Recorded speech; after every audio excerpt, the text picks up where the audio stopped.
Hey guys, I just purchased the Swanson Shear Snap Table Hyperlight Pro. I just want to kind of go over a few things that I wish I was told. You know, when you first get this table, do not, I'm warning you, do not think you're gonna roll up on your job and this thing's gonna be ready to go, because it's not. You're gonna have to make some adjustments. And I literally spent a day and a half, almost 2 days, learning how to use this thing. Me and another person, we were trying to figure this thing out and get ready to make adjustments on your, especially the notcher table. Reason being because when I got it, this ruler tape here, right here, one, the plastic was coming up because this is all sticker. So I put some clear tape over it. And then I learned that you have to take these two bolts here and here, loosen it up, square up your notchers to 0. You know, I used I cheated and I got a 1-inch C-channel aluminum, like 2.5 feet, you know, square. So instead of getting a ruler, I just got that, and I don't care if I lose it, I just get another one. So, you know, I just run it through here. I squared these up like they show you how to do with their little ruler thing. And then you adjust the table, adjust this. Then it seemed to work out. Everything started coming out square, because when I did the notchers, and they came, and it came with the little sample piece that I sent, the notchers were like, with the notchers they did there and what they sent me were not square. So I didn't know that, and then I started doing it, and I was like, what's going on? And I figured out that the notchers weren't square, and it kind of drove me nuts that I had to adjust it. So if you go to the job, you get yours, this thing ain't gonna be square. It's probably not gonna be square. So just get ready to make some adjustments there. And then, these things are really hard to move. Like, you show their video, you look at their video, these things are really hard to move. So just get ready for that.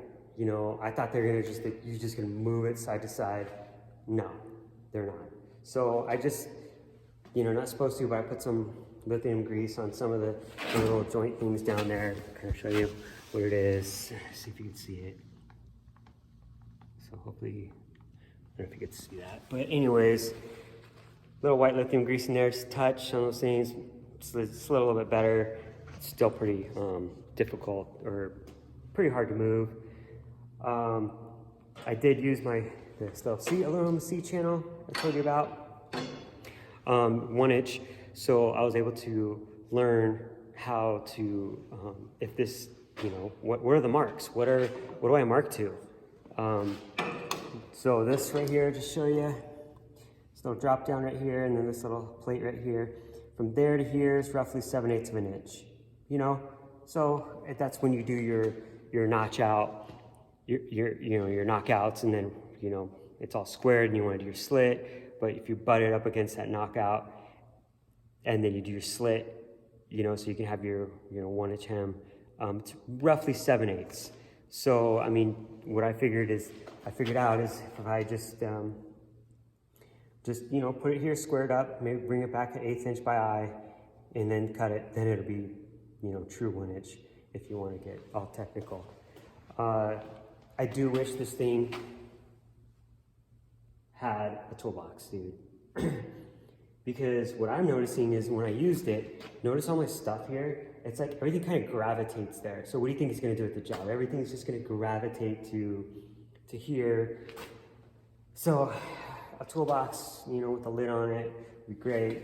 You can imagine your guys, or you drinking coffee, putting your drinks there and everything. I'm gonna have one custom made. I already talked to them. I got some guys near me. They're gonna help me out, make me one there. And then also between the shear table and the hem table, another toolbox would be sweet there too. You know, you could put all your stuff in there. I really wish I had a toolbox. It'd be sweet. I mean, I could see some guys making one if they're great, but honestly, I mean, you pay a lot of money for this thing. I mean, you know, it's like, man, you think it would have a toolbox. So get ready, go buy yourself some tools just for the table. I did. They gave me a list of different Allen wrench sizes, socket sizes, so I went and bought them. I bought these, marked a little hem block on it. You know, I'm gonna put a little hole here because what I found is I need to move these. And when you get it, your table, these are not all flat. And so when I was when I was learning how to hem and figuring it out, these weren't flat. I was like, what is going on? So I did a little tutorial with the guys at Swanson Shear. They said, yeah, you gotta adjust those, flatten them out. And they tell me how to do it. It's pretty easy if you had the tool, which you gotta go buy. If you don't have it at your shop. Maybe you do, maybe you don't, but you know how it goes. This thing needs its own tools, its own set of tools. So, the other thing this doesn't have, which, you know, you probably wish it or wondering about it, is the shear and the hem table don't have any kind of like angles. But I kind of figured out that when your panels come through here, you can easily, you know, move this and square it up. And then once you square it up, I mean, once you set it once, just do your little vice grip and you just close it, you know, because I can understand you're like, whoa, how do I know the angles or whatever? It comes off there, you know, you figure it out. What I did buy is I bought this little angle finder right here. It was like 80 bucks or 70 bucks. It actually worked, you know. Haven't ran this on a job, so, you know, in your manual, you get a manual. It's a little cheat sheet, which they don't tell you, which they should tell you that's in the manual. And if you type in Swanson Shear Snap Table Manual and you scroll down, it's like page 5 or 6 or whatever. I went and had 2 of these made and laminated because, I mean, who's gonna pull this up on their phone every time? It'd be great to just have it. Also too, when I was using the notcher table and just figuring it out, you know, you gotta throw your notches somewhere. So, you know, once you take your pen out of your, you know, for your arms or whatever, I just hooked a little bucket here and just throw your notches in it. That's what I figured out. The other thing I wish it had is, you take it job to job, are you literally gonna take these arms and set up every time? It's like, no, it's all about getting done quickly. It'd be great is if this table or this whole trailer had a place for those. Like we could put them somewhere so you're not throwing them in the back of your truck or in the trailer and getting banged around or whatever, you know, because you spend a lot of money on this thing and you're like, man, this thing should just pretty much just roll up to the job and get going. Or, you know, once you figure out this thing and you make the adjustments, it'd be awesome is if everything was just self-contained in it, and it's not. So now you gotta, you know, I'm gonna use the bucket to put the tools in, and then you're gonna, you know, I gotta figure out what I'm gonna do with those. So I'm totally gonna get custom stuff made, powder coat it, make it look really nice, and attach it. The other thing, you know, they told me, and I knew you could buy a cover for this entire thing, but I don't want a cover for the entire thing. What would be great is if you had a cover for each individual table. Because imagine getting to the job and you're taking the cover off or whatever, it's a big old tarp, you know?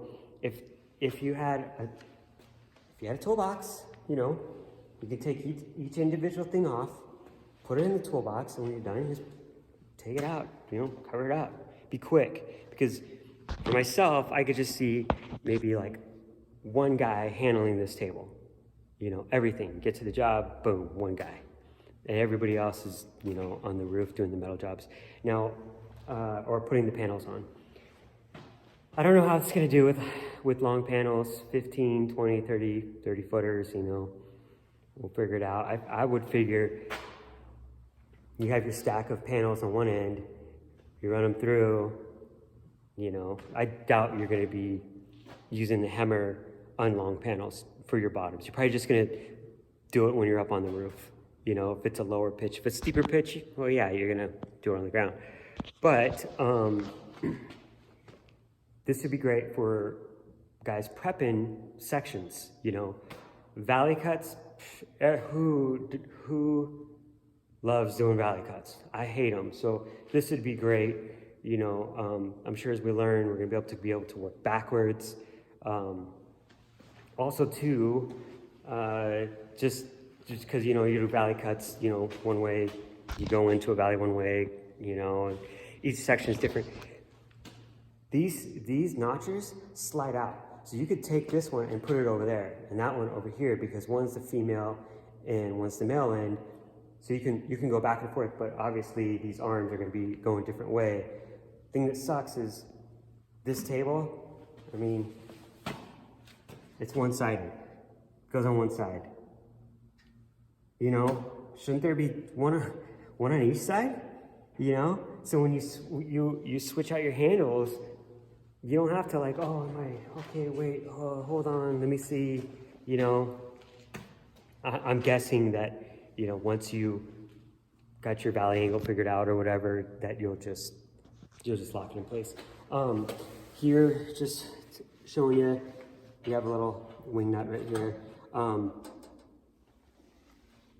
They come with these little washers, and when we were sliding it, the washers were catching in here and like holding, like jamming up the notches from offsetting. So I don't know what you guys get, but I went and got oversized washers. It seemed to work. So I hope that helps. Oh, the other thing is the pictures online do not match the new trailers, because the stabilizers, there's no stabilizer jacks on the back anymore. I didn't know that, you know, because you get your trailer and you know how it goes. Something goes wrong, so you start nitpicking everything, which is what I did. And now you only get the two front stabilizers. So you get this one and you get that one, which, just to let you know, when we were practicing at the table, this thing moves, so not cool. I wish it was more stable, or like a pin, you can lock the legs, the wheels up, so it's just not shifting on you. But yeah, hopefully that helps. You can adjust these bumpers. When I first got it, that's another adjustment that you gotta learn, is when we were doing the shear, the panels were moving. And we're like, what in the world is going on? So we had to adjust these to hold the panels down bigger or better. But then what it did is it pushed the shear up. So then the roller, the shear, was popping off. And we're like, what's going on? Well, what we had to do is, since we adjusted these little hold downs, we had to drop the shear down an 1/8 inch. And that seemed to help. But if you do too much, they told me you'll get that oil canning effect. So we seem to have, you know, found a sweet spot. So that's another adjustment you got to do. Get ready for that. Get ready to do your adjustments for your blocks and figuring out how these work. That's what I mean. Just don't go to the job and think you're just going to roll out there and just bam, you're getting to work. And you turn around and this thing's making money for you. Because I kind of thought, if I get it, I better spend some time with this thing before we even get to the job with it. Definitely I'm glad I did, because imagine rolling up to the job, the contractor sees you, and they're like, oh wow, how much that cost? And you're like, oh, you know, $16,000, $17,000, whatever you had to pay for it, you know? And then you haven't even put a panel on, it's been a whole day, you know? You look like an idiot. So spend some time on the table before you even take it to the job. Trust me. Save yourself a world of hurt and looking like an idiot. Like I'm sure I'm still gonna look like an idiot when we roll up to the thing and everybody's gonna be like, oh, what is this? And then you show them and you haven't put a panel up, you know, for a couple hours or whatever. But yeah, I hope that helped, guys. Yeah, just let me know what you think. If anybody else has any like great ideas for this table or whatever, or what's worked for them, can you just like put it on the comments somewhere, because I sure would like to know. And other guys like myself, I'm sure, would love to know or have other ideas. I'm gonna make another video when we take this to the job and we get running with it, and I'm gonna post on there what problems we're finding. So that'll help a lot and help you guys too, because it's a lot of money, and this is for the younger generation. It's not for us old guys anymore. We got to make things easier. Probably everybody's going to be going to metal. Who knows how that's going to work out in the future, because you see things changing rapidly, and so metal seems like the way to go. So there's my Swanson shear table. Hope that helps, guys.